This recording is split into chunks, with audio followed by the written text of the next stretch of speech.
Hey there, and welcome to the Deep Dive. Great to be here. Today, we're doing something really interesting, I think. We're taking these big economic ideas, supply and demand, and seeing how they actually work, right in your own personal finances. That's right. It sounds maybe a bit abstract, but these forces are just as key to your wallet as they are to, say, the price of coffee. Well, It's about where your money comes from and, well, where it all goes. yeah, exactly. And speaking of understanding money better, just quickly, I want to mention our YouTube channel, Money Vision IQ. Ah, If you're really looking to get a grip on personal finance, investing, all that stuff, we break down complex topics over there, make them clear, actionable. it's all about getting that clearer financial picture. Definitely check it out. So, back to today's deep dive, we're going to unpack what supply and demand actually mean for you personally. Look at the things influencing them: income, spending, interest rates, the whole economy, really. And we want to show you why getting this, why understanding it, can be, well, frankly, a total game changer for your financial health. Right. The goal is to give you a new lens, a new way to think about your money. Mm-hmm.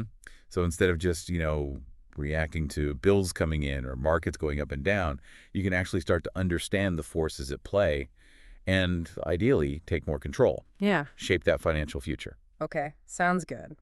So, let's start with the basics then. When we talk about the supply of personal finances, what are we actually talking about? What makes up those resources we have? Okay, so simply put, the supply is, well, it's the total pool of financial resources you or your household has available at any given moment.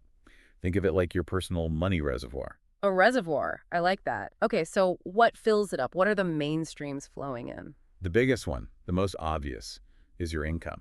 Money from your job, maybe investments, payouts, side hustles, whatever. Right. And here's where it connects. Generally, higher income means you can save and invest more. Your potential supply goes up.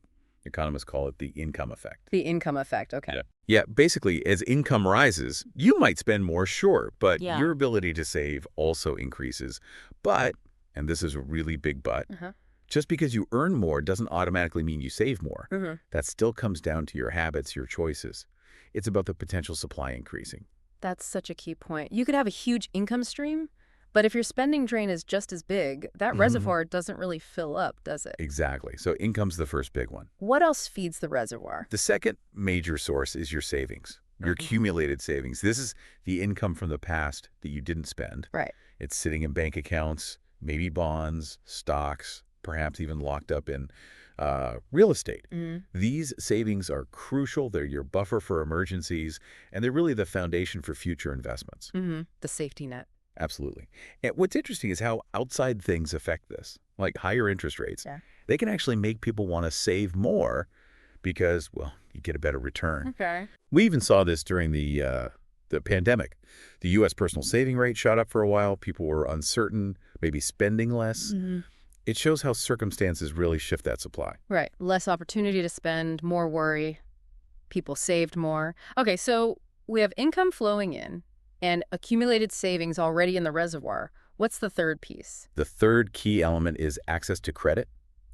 Basically, your ability to borrow. Credit cards, loans. Exactly. Credit cards, personal loans, mortgages. Credit lets you effectively use your future income now. Hmm. It gives you flexibility right away, which can be great or even necessary sometimes. But, and it's another important but, you have to remember it's borrowed. It needs repaying, usually with interest. Which reduces your future supply. Precisely. So credit is kind of a temporary boost to your current supply, Oh. but it creates an obligation down the road. Okay, so income, savings, ability to borrow. Those are the big three for financial supply. Are there other ways money can show up? Maybe less reliable ones? Oh, definitely. We should also think about those less predictable sources. Things like inheritances, maybe winning the lottery, unlikely, but possible, or even big work bonuses. Right, the windfalls. Exactly. They can give you a sudden, sometimes pretty large boost in supply. Yeah. And don't forget government benefits too, unemployment, Social Security, maybe stimulus checks like we saw. Those also add to the resources people have, especially when times are tough. Interesting. Okay, that paints a pretty clear picture of the supply side where the money comes from. So let's flip it. What creates the demand for all these resources? What pulls money out of that reservoir? Right. So the demand for personal finances is essentially, well, it's everything you need or want money for. It's meeting your obligations, but also chasing your aspirations. Okay. And what drives that? What are the main things creating demand? Well, first and foremost, it's your spending habits, day-to-day stuff. Like rent, food? Exactly. Housing, food, getting around, healthcare, the necessities. But also discretionary spending. Mm-hmm. The fun stuff, right? Entertainment, travel, hobbies. Mm-hmm. And what's really fascinating here is how much psychology and, social pressures influence this. It's not always purely rational. Advertising works. Trends matter. Yeah, keeping up with the Joneses. That's a big part of it. So understanding the difference between your actual needs and your wants, that's absolutely critical for managing your financial demand. It's so easy to let a want feel like a need. Oh, absolutely. That line gets blurry fast. Okay, so spending habits are a huge driver of demand. What else pulls on our finances? Another massive one is your investment goals. Your long-term dreams. Like retirement, buying a house. Exactly that. A comfortable retirement, owning a home, maybe paying for education for yourself or your kids. These big goals create a really significant demand for investing money now, putting it into stocks, bonds, mutual funds, real estate, whatever it might be. So wanting that future security or that house creates demand today for investment funds. Precisely. Yeah. And we're even seeing, growing interest in things like impact investing, where people want their money to do good, or alternative investments for different kinds of opportunities. That's all part of the demand picture, too. Interesting. Okay, so spending, investing. What else drives demand? Your borrowing needs. This is where you need credit, and not just have access to it like on the supply side, but actually need to use it. Ah, okay. This could be for immediate, often unexpected things, like a sudden medical bill you can't cover, or maybe losing your job. Or it could be for those big aspirational purchases, the house, the car that most people can't just buy outright. Right, you need a mortgage or a car loan. Exactly. So personal loans, mortgages, even credit cards used to bridge a gap. These meet that specific demand for funds you don't currently have. Okay, so demand for credit comes from both emergencies and big planned purchases. Are there other things that can suddenly spike our need for money? Yes, definitely. Unforeseen events. Major life changes. Think about those unexpected medical bills again, or your roof suddenly needs replacing after a storm, or the financial hit if you lose your income. Stressful stuff. Absolutely. And big life transitions too. Getting married, having a baby, sadly, even losing someone close. These events often bring new or increased financial demand, sometimes quite suddenly. That buffer we mentioned, the savings, that's partly to handle this kind of unpredictable demand. Right, so we've got supply income, savings, credit access, Yeah. and demand spending, investing, borrowing needs, life events. Now, Yeah. how do these two actually interact in our, day-to-day financial lives, and what affects them? Okay, so the interplay, Yeah. it's constant. It basically dictates how you allocate your resources, and it influences the price of getting more resources like the interest rate on a loan. Let's dig a bit deeper into what influences the supply side again. All right. We mentioned income levels. Can't stress that enough. Higher income generally means higher potential supply. Simple as that mostly. Then there's your savings rate, what chunk of your income you actually decide to put away. That directly builds your future supply. And like we said, interest rates can nudge that decision. Higher rates. Maybe you save a bit more. Right, makes savings seem more worthwhile. What about the credit side of supply? What influences how easy it is for us to borrow? Well, your access to credit and how much it costs you, that's really driven by supply and demand in the credit market itself. Ah, the bigger picture. Exactly. If lots of banks have money they want to lend out high supply, and maybe not everyone is rushing to borrow lower demand, then interest rates tend to be lower. Credit becomes easier and cheaper for you to get. And the opposite. The opposite is true, too. If funds are tight or a lot of people want loans, then interest rates usually go up and lenders might get pickier about who they lend to. Your personal access tightens. Okay, that makes sense. It's its own little market. Now, let's flip back to the demand side. We talked spending habits. How do our everyday choices really shape this ongoing demand? Well, just buying groceries, paying rent, filling the car, that creates a constant rolling demand on your finances. It's always there. A baseline. Yeah, and again, those psychological factors are huge. Advertising creating desire, social media showing lifestyles. It all subtly, or not so subtly, pushes our consumption patterns and therefore our demand for funds. Understanding those triggers in yourself is really key to managing demand. Right, knowing why you want to buy something. And what about investment goals driving demand? How does that work more specifically? Well, if you have a clear goal, like I want to retire with X amount, or I need Y for a down payment in 5 years. That creates a very specific demand now to set aside money and invest it. Okay. The bigger or closer the goal, generally, the more of your current resources you need to allocate towards it. Yeah. You're demanding those funds be used for investment rather than, say, spending. Got it. And borrowing needs. What's the core driver behind that demand? The absolute core is needing funds right now that you just don't have readily available in your supply, your income or savings. It's shortfall. Exactly. Whether it's an emergency repair or that planned house purchase, there's a gap between what you have and what you need immediately. The size of that gap, how urgent it is, plus things like your credit score and what interest rates look like, all shape your demand for taking on debt. This is really helpful, framing it all like this. So, okay, we understand the mechanics better. What are the actual tangible advantages for us as listeners in getting our heads around these supply and demand dynamics in our own finances? Why bother? Oh, there's some really significant advantages. Yeah. Number one, it just leads to more informed decisions, plain and simple. How so? Well, if you understand these basic forces, you can make smarter choices about spending, saving, borrowing, investing. Like if you see there's a glut and oversupply of, say, last year's TVs, you might guess prices will drop soon and decide to wait to buy. Ah, using market knowledge personally. That's clever. Okay, what else? It can also help you sort of predict market trends that affect you. Maybe not perfectly, but better. Like the housing market example. If you see high demand and low supply in your area, that tells you something about prices and maybe influences when you decide to buy or sell. It gives context. Like a personal financial weather forecast? I like that. Any other advantages? Definitely helps with budgeting and allocating your resources more effectively. Okay. Like, prices for flights and hotels spike during peak season, right? High demand. So understanding that might make you plan way ahead, travel off-season, or maybe just skip that trip if funds are tight. You work around the peak demand periods. That's very practical. Planning purchases based on demand cycles.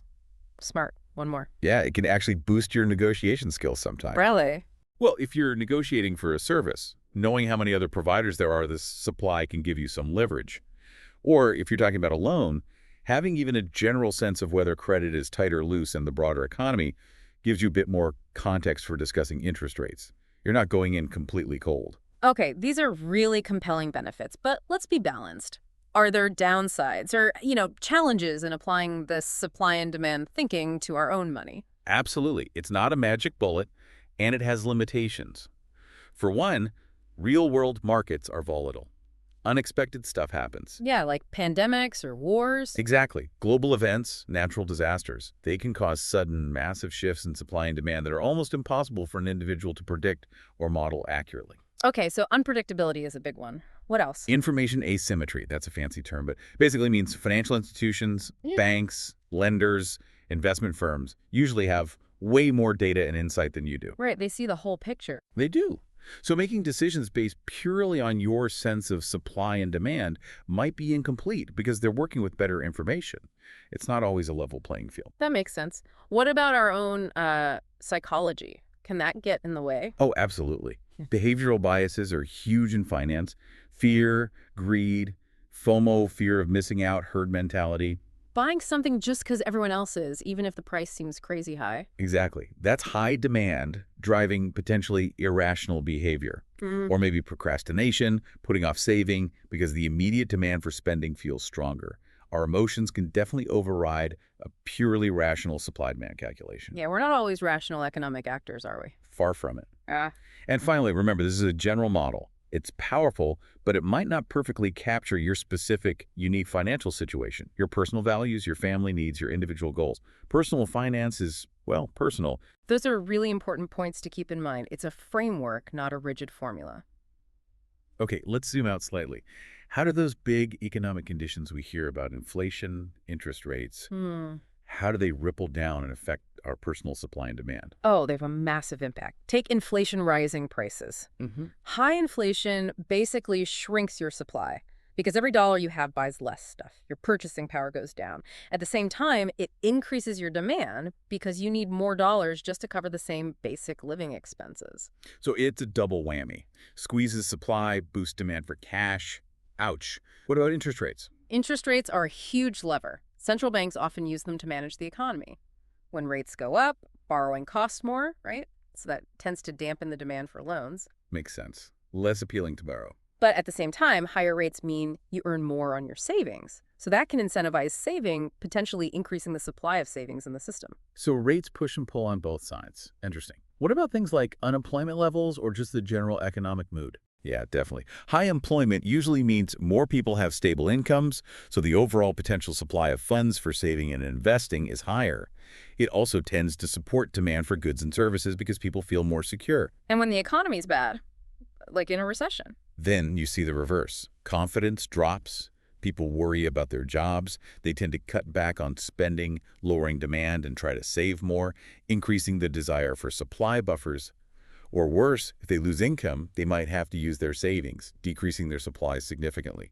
The whole climate shifts behavior. It's all so interconnected. Okay, last piece of the puzzle. What role do banks and the stock market play in all this personal supply and demand stuff? They're absolutely central. Financial institutions, banks, credit unions, investment firms, they're the intermediaries. The matchmakers. Kind of, yeah. They provide the platforms where people can supply their capital, like putting money in savings accounts or buying investment products. And they're also where people go to meet their demand for funds through loans, mortgages, etc. They connect the suppliers and demanders. Okay. And the financial markets. Stock market, bond market? Those are essentially the big arenas where supply and demand for financial assets, stocks, bonds meet and set prices. That process is crucial for allocating capital throughout the economy. And hovering over all of this, you've got government regulations which shape how these institutions and markets operate. Wow, okay. This has been incredibly illuminating, really taking these big concepts and bringing them right down to our own wallets. So if we had to boil it down, what's the key takeaway for listeners today? I think the biggest thing is just realizing that understanding supply and demand gives you this really valuable framework. It's a lens to look at your own finances through. It's not about complex calculations necessarily, but about recognizing these forces are at work, and that knowledge empowers you to make, hopefully, smarter, more strategic decisions. Absolutely. And we really hope you, listening now, take a moment after this to think about it. How are these forces playing out in your life right now? Think about your income, your spending, your goals, any debts. Where's the supply coming from? What's driving the demand? Yeah, and maybe ask yourself this. How does seeing your finances through this supply and demand lens change your perspective? Does it make you think differently about everyday choices or those big long-term goals? What specific market forces, in your personal economy are having the biggest impact right now? That's a great question to mull over. Really makes you think. Well, thank you so much for this fantastic deep dive today. My pleasure. It's a fascinating way to look at things. It really is. And hey, if you found this discussion useful, if you want more insights like this, more deep dives into personal finance, investing, all that good stuff, please do check out and subscribe to our YouTube channel, Money Vision IQ. Yeah, we've got a lot more content over there designed to help you navigate the financial world. We do indeed. So thanks again for tuning in, everyone. We'll catch you next time.